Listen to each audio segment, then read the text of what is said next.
StoryTube Joshua Gen 2005. The Story of Adah. A Letter from Paradise 02. My name is Adah, which means ornament or beauty. I was the only girl in my family as I had two brothers, Berith, which means covenant, who was elder to me, and Hasadiah, which means the mercy of the Lord, who was younger to me. We are a family of 5 when I count my parents. I would say we were a happy Jewish family. My father was a shepherd and my mother was the typical housewife who cooked, washed and taught us the good values of life, including the Torah.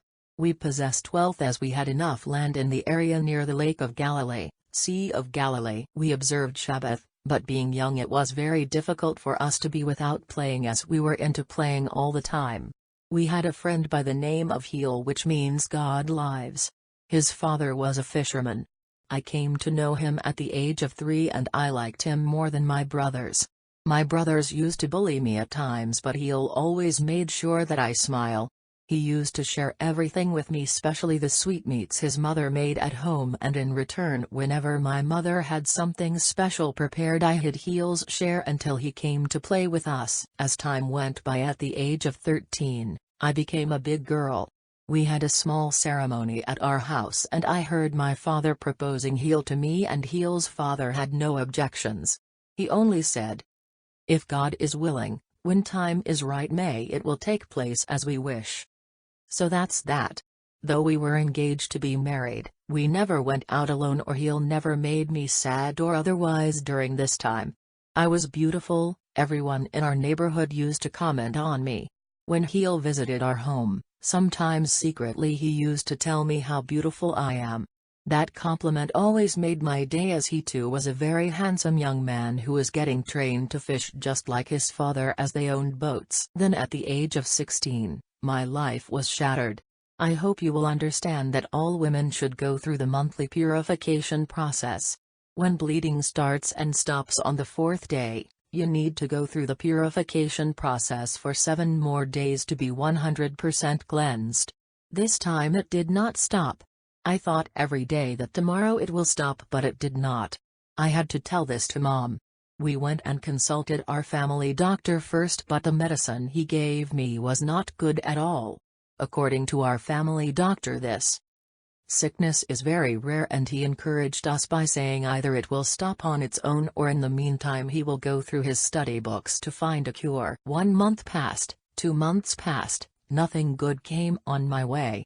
According to the Jewish customs, as long as I bleed I am unclean and I should not even touch a man's hand, or sometimes I am not supposed to go near a man.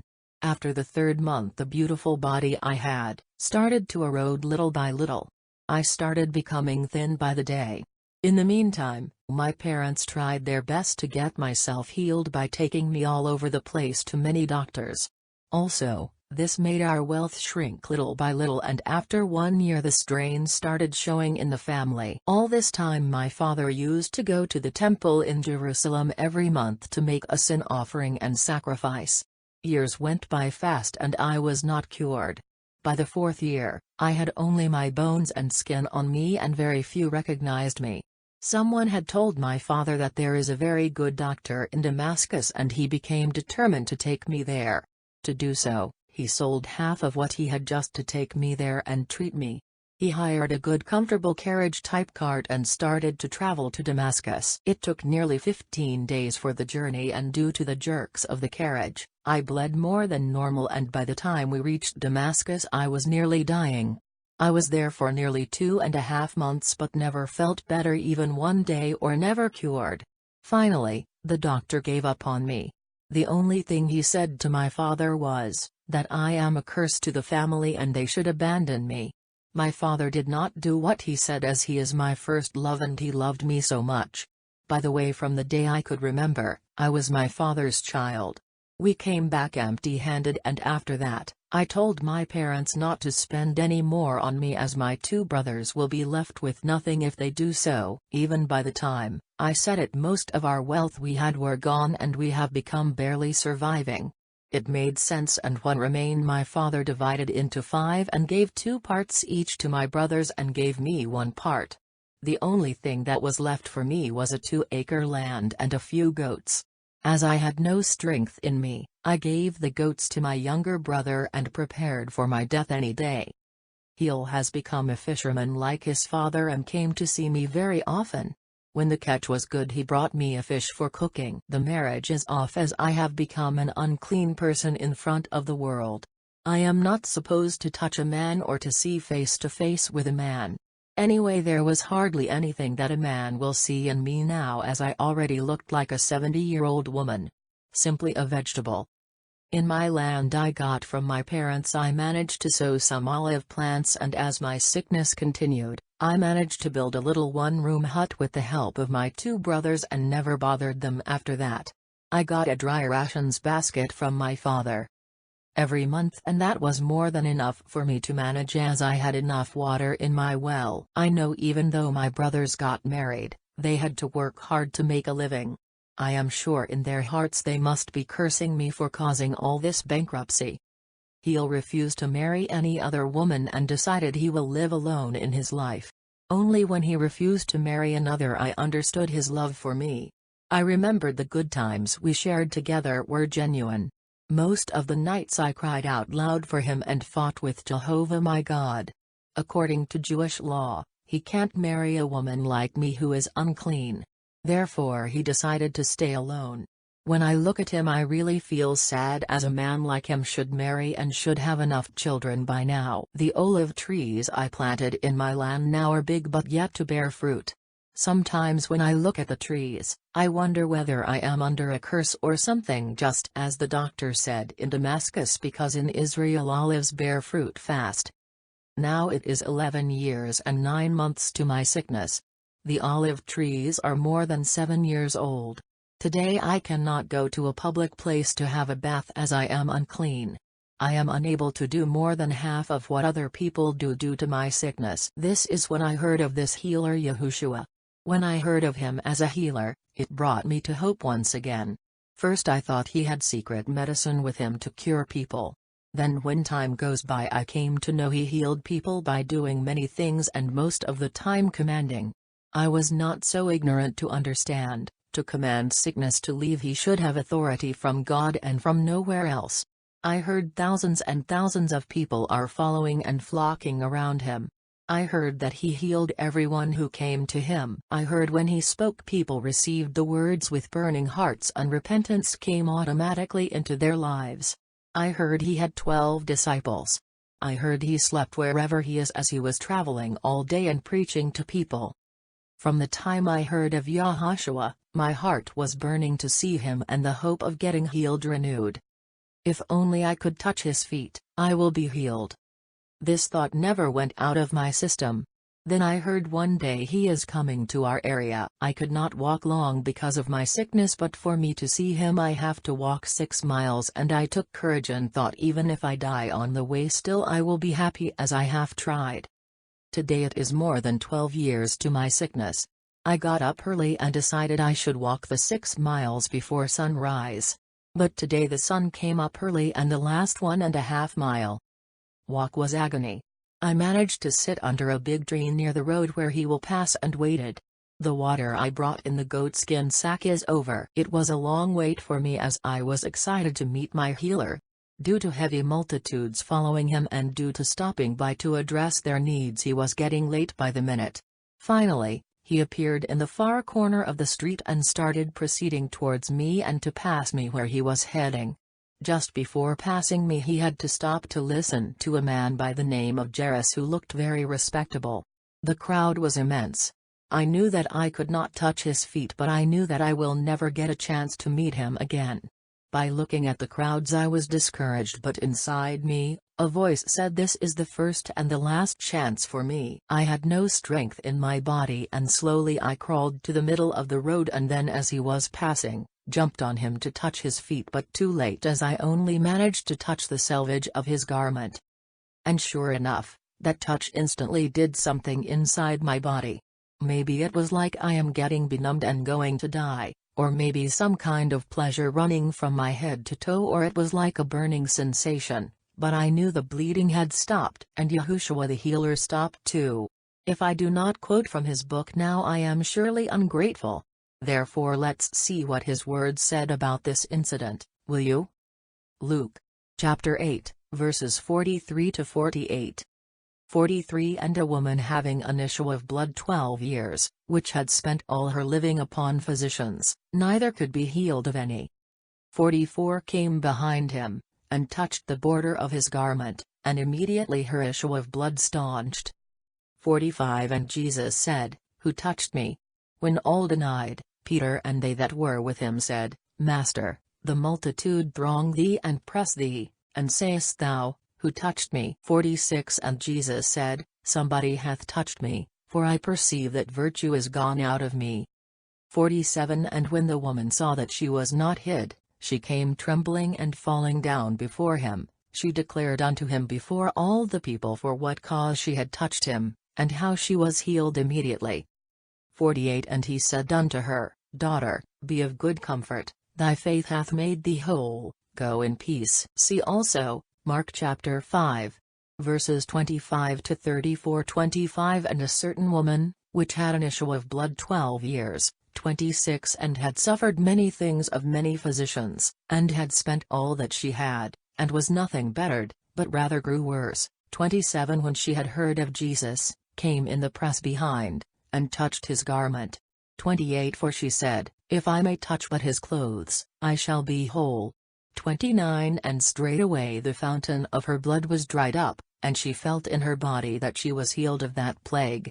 30 And Jesus, immediately knowing in himself that virtue had gone out of him, turned him about in the press, and said, Who touched my clothes? 31 And his disciples unto him, Thou seest the multitude thronging thee, and sayest thou, Who touched me? 32 And he looked round about to see her that had done this thing. 33 But the woman fearing and trembling, knowing what was done in her, came and fell down before him, and told him all the truth. 34 And he said unto her, Daughter, thy faith hath made thee whole, go in peace, and be whole of thy plague. Having an issue of blood, I am not supposed to touch any man or any garment of a man. I was scared because my village folks knew who I am and what I am supposed to do and what I am not supposed to do. Maybe they might declare capital punishment of stoning me to death, but still, I am healed, and even if I die today I am healed.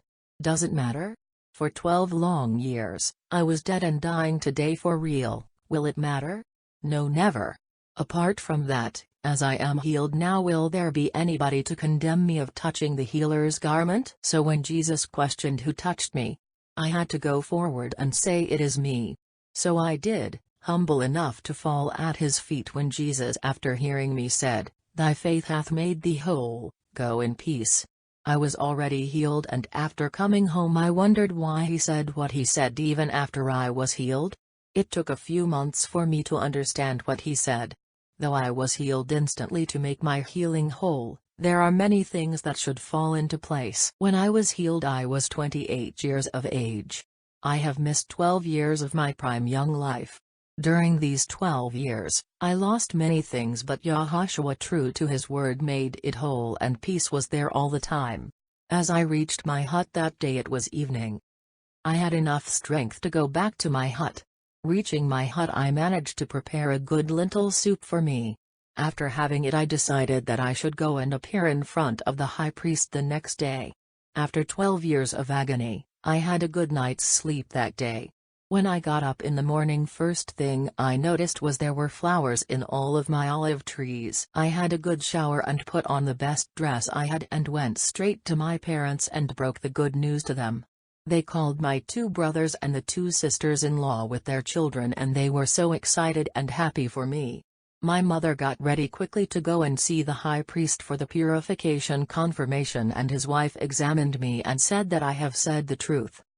The high priest asked me how it happened, and I said the truth, but he looked upset and unhappy over what he heard. This man is ruining our reputation. Should put a stop to this as soon as possible. I heard him whispering to his wife. He came that afternoon with a big fish and said they had the best catch today out of all days of fishing. I told him that I am healed. I saw tears coming down from his eyes. I knew sooner or later you will be healed. Now I can marry you, he said. Yes, I am ready in 6 days. As discussed, we got married the next week. He refrained from making love to me for another 6 months until I had my strength back and next purification turn, as it took 6 months to come. During that time I rapidly put on weight, and after 6 months I looked radiant, and he said, still after all these I am the most beautiful woman in the world. We visited Yahushua many times after that, whenever we had enough to spend to have a few days to spare without work, and whenever we could fund their service, we traveled miles and miles to see him heal and preach. When they killed Yahushua we were there, and we knew the high priests, the Pharisees, Sadducees, and scribes made the biggest mistake for Israel and Judah on the 6th day of April 32 AD. As a person who was healed by him, I am a living testimony of his power and word. God gave us 4 sons and a beautiful daughter. From their small age, we taught our 4 sons how to be holy and clean and how to serve the Master Yahushua someday, as we always felt all this life is given by God to us and all our offspring belong to him. After the 4 Gospels came into being, it struck us how true these 4, Matthew, Mark, Luke and John, are in recording the events of Yahushua. Especially last thing John said while closing his Gospel. John chapter 22 and verse 25. And there are also many other things which Jesus did, the which, if they should be written every one, I suppose that even the world itself could not contain the books that should be written. Amen. He lived up to 92 years of age, while I lived to be 101. The time that I lost to my sickness was added by Yahushua. My 4 sons were evangelists and traveled to many parts of the world. Through them God the Holy Spirit did wonder. My daughter was a prophetess. More than anything else we had peace, joy and happiness in our lives and homes. Thank you for reading. May God bless you richly in the name of Yahushua Messiah. Yours in Christ. Adah, from Paradise. The end. Thank you for watching, reading and listening to our stories. Encourage us more to bring super stories. Subscribe to our channel and push the bell icon so you may know when we upload our next story instantly.